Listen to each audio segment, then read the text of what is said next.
Hey guys, it's Sharon from Digital Nomad Quest. And it's Sean with Everything REI. And today we're going to talk about how to analyze a buy and hold property. Now, if you guys are new to this channel, welcome. I'm all about teaching you how to build passive income, become financially free, and design your best lives. So if you guys are interested in that, make sure to subscribe and hit the bell button to be notified of my latest videos. Also, make sure to subscribe to Sean's channel where he talks all about real estate investing. So as you guys know from the series, I've basically been talking about my real estate investments that I've been making during quarantine. I bought 5 rental units during this time, and a lot of people have been interested in how I was able to purchase these properties. So people have been asking on TikTok, like, how do you analyze your deals? How do you figure out if an investment is a good investment or not? So that's why we're gonna do this video. Basically, we have this spreadsheet that you guys can actually get with the link below. This spreadsheet will make it really easy for you to enter your numbers and start analyzing your deals to know if it's cash flowing well or not when you're gonna start looking for properties to purchase. So right now we are going to screen share so we can show the spreadsheet for you guys. So now we are in the property analysis calculator. This is actually a calculator that Sean made himself. So again, the link is going to be below if you guys want to do your own analysis. So first off, as you can see here, you can enter your home address that you are analyzing and put in a description. It's always a good practice to do that, because if you are analyzing multiple properties and trying to figure out which one's a better deal, you are going to want to know which home you are analyzing. So make sure to enter these details first. Right now, basically all the fields in green are what you're going to edit. So I'm going to actually delete all these numbers so that we can do it from scratch for you guys. So we are deleting these numbers right now. So this is a blank sheet and we are going to go through it one by one. Yeah, I mean, basically don't worry about anything else. This spreadsheet can be pretty complicated, but as we go on through this video, you can understand what each section is about. All you need to do as a user is fill in the green slots and leave everything else blank. Yep, so first off, we are gonna just analyze a fourplex that I purchased. So I'm gonna put in the details here.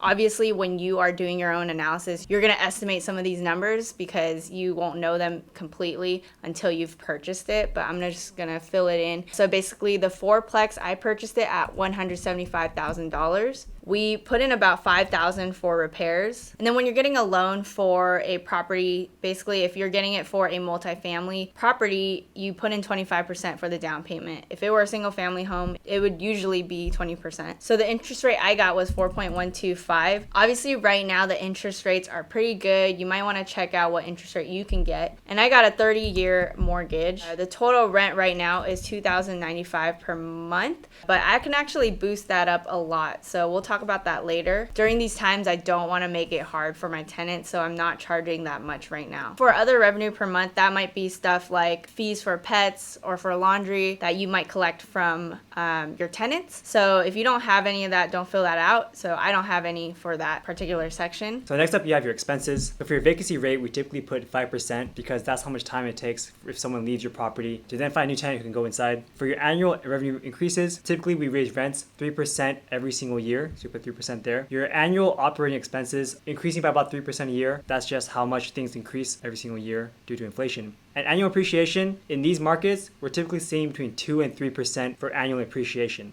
So we can put 2% to be more conservative here. Yeah, so in Texas, you usually find around 2 to 3% for property taxes. So currently for my escrow account, it seems like it's actually under 2%, but I'm just gonna put 2 for now for this field. And property management fees vary depending on your agreement with your property manager, but we're seeing about 10% of your gross income or collected rents for property management fees. So this number for number of units is just a way to break down some of these numbers on the spreadsheet, and it's not really important. But in this case, it's a fourplex, so we can put 4 units here. So for homeowners insurance, I pay $1,461.96 per year. I don't do any advertising. I pay utilities. So for multifamily properties, usually it's master metered for water and trash. So for some multifamily properties, the utilities are master metered, which means that all of the water gets charged to 1 meter, and we can't exactly split that amongst the tenants. We don't know which unit used up what amount of water. So in this case, the landlord usually takes over that bill, and in this particular neighborhood, it's not common practice to bill back the tenants, so she's actually paying for those utility bills. Yeah, so I'm currently paying $150 for water and trash per month. Around that amount. I don't have any HOA dues. I don't have any miscellaneous expenses I can think of. And the year this was built was 19 $19.79.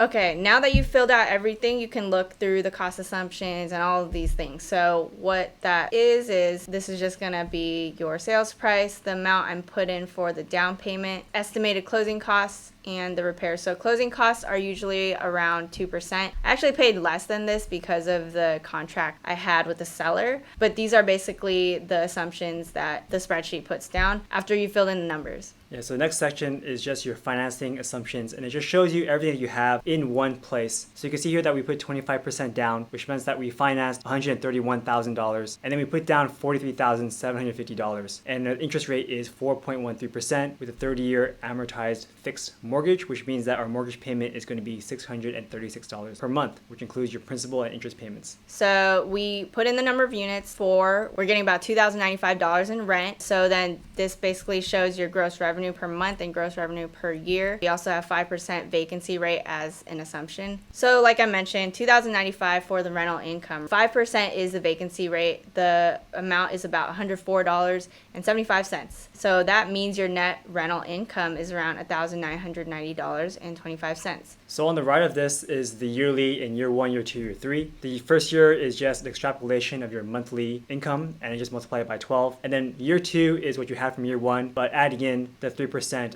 of your extra rents that you're going to charge your tenants. Now this next part of the chart is your expenses. First off, the property taxes, I'm actually paying less than this, but for 2%, it's saying it's $291.67 per month. These are estimated. And then the insurance, I put in $121.83. Property management is 10%, so it's $209.50. And we're gonna allot 10% for repairs, which is actually a very conservative number. So it's pretty high here, it's $209.50. And then utilities is the water and trash, so it's $150. So total expenses are around $982.50. So basically net operating income, right, what we just mentioned, is your gross income minus these expenses, but not including mortgage. But then the cash flow part is gonna include your mortgage. So when you look at it here, it's subtracting the $636.10. So after that, the total return is around $371.65, which seems kind of low. So if you look at the top here, you're gonna be able to see these key values, right? And your cash on cash ROI, you're typically gonna wanna aim for 10 to 12%, which we're not hitting here right now, but actually our current rents are quite low, around $500 per unit. The fourth unit, we're charging $595, right? So we can actually boost everything to around $650. So if we actually had $650 per month, we would be at $2,600 for total rent per month. And that bumps up our cash on cash to 17.23%, which is really good. So when I purchased this property, I was actually aiming for those types of rents, and we can definitely get there. But currently I don't want to bump it during these hard times. But when we were finding tenants, like for the fourth unit, it was really quick to fill. So I'm not even worried about it. It seems like for this market, it's really easy to find tenants. So if you scroll down a little bit to the bottom of the chart, you can see this little theory crafting thing that I have here. People ask all the time, is it better to put down more money for down payment, or is it better to get as large of a loan as you can? And so here we see the cash on cash ROI versus your down payment on year 1. So as you can see here, this chart goes up and then it starts going down as you increase your down payment. So what that means is as you increase the amount of down payment, your cash on cash ROI does go down. So in fact, for this particular deal,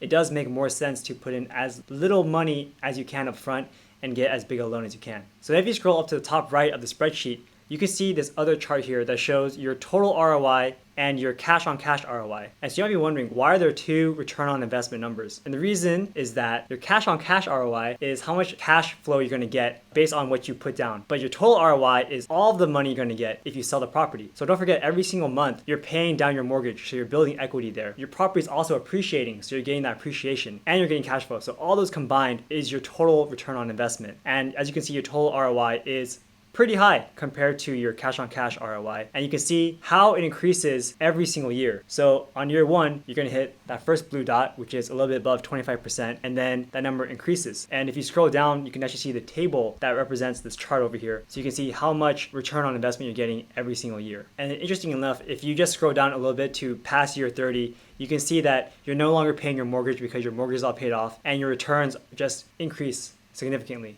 So that's something great to look forward to in 30 years. So Sean, what do you think about the deal that I actually purchased during quarantine? Yeah, I think this is actually a very interesting deal. And I think the best part about this deal is that she bought it with relatively low rents. And that makes you safe because if there were to be a vacancy, it would be very easy to fill at that rate or even higher, like you said, 600 or 650. Having that cushion makes you safer. And also you could see that even with the lower rates, you are still cash flowing. So that protects you in the downturn. Yeah, definitely. And I think it seems like there's not going to be too much vacancy the way that tenants seem like they're happy and they quickly fill the units, which makes me happy. Also, it's been a few months now and I cash flow pretty well on this property, so I'm really happy about it. And to your point, it does feel like very low risk. If I didn't have any tenants in my 6 units, basically, I would still be okay because I have multiple income sources and, I purchased these properties at a very low cost. That's what I'm always about. I'm always trying to reduce my risk to make sure that with the worst case scenario, I'll be okay. So I'm glad you like this deal. So I hope you guys enjoyed this video on how to analyze your buy and hold property. So essentially, if you have the spreadsheet, you're going to be equipped with all the tools to analyze a bunch of these properties. And I recommend that once you figure out your market, you should just do this on a regular basis. That way you will understand the numbers that are common in your market and you'll just be really quick at doing this over and over again. If you like this video, let me know in the comments below if the video helped and if you thought, my fourplex purchase was a good deal. Make sure to smash the like button, subscribe, hit the bell button to be notified of my latest videos. Also subscribe to Sean's channel where he talks even more in depth on real estate investing. And again, if you want the spreadsheet, click the link below. And hope you guys enjoyed the video. I'll see you guys in the next one. See you.